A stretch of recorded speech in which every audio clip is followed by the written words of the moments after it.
Hello, today I'm looking at Majjhima number 105, which is called the Sunakhatta Sutta, which is translated as to Sunakhatta, who's obviously a follower of Buddha's. Now, the location is Vesali, in the great wood in the hall with the peaked roof. And the persons mentioned in the text are Sunakhatta, a bhikkhu or monk, and Buddha, who's variously referred to as the Blessed One or the Tathagata.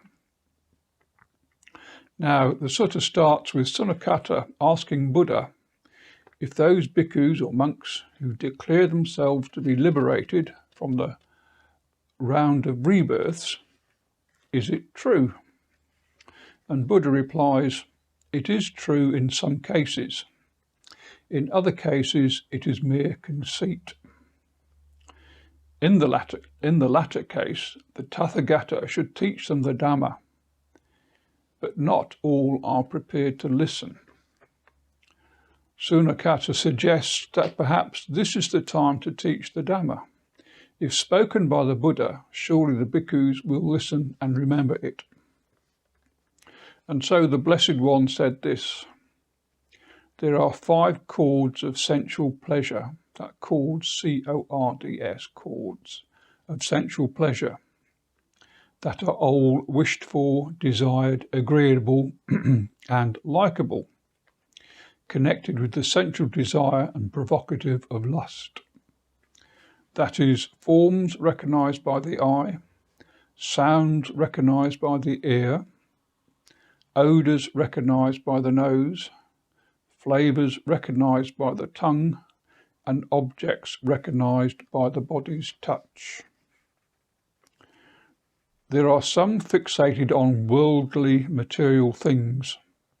That is the only things of interest, and they associate with those of similar view. So when talk turns to the more serene, the person will not listen to it or associate with people who talk about the serene. So the actual word used in the text is imperturbable, which I'm saying is the same as serenity. So Buddha then goes on to explain about how people with similar views and attitudes tend to communicate with each other and do not associate with those of different view. So, for example, those intent on the base of nothingness associate together and are not interested in others of lower achievement.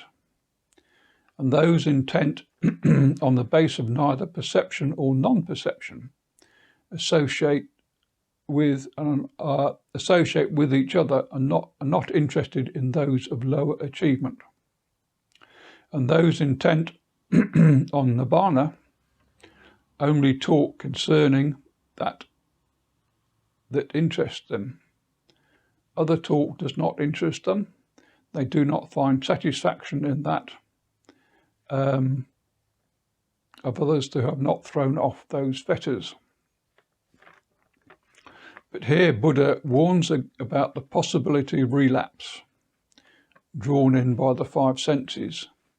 And he gives quite a long analogy of someone being shot by a poisonous arrow.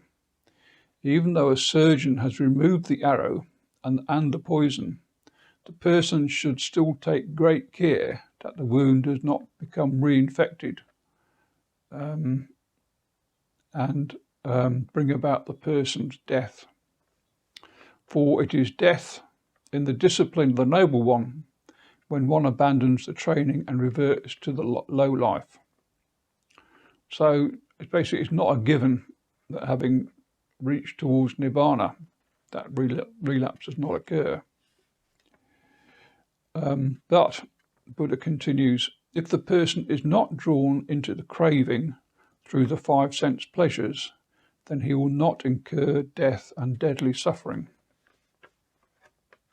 So understand, Sunakhatta, says Buddha, when a bhikkhu practices restraint in the 6 basis of contact, or the six senses, and has understood that attachment is the root of suffering.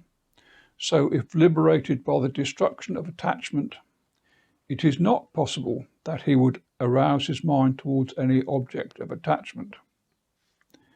So be on guard.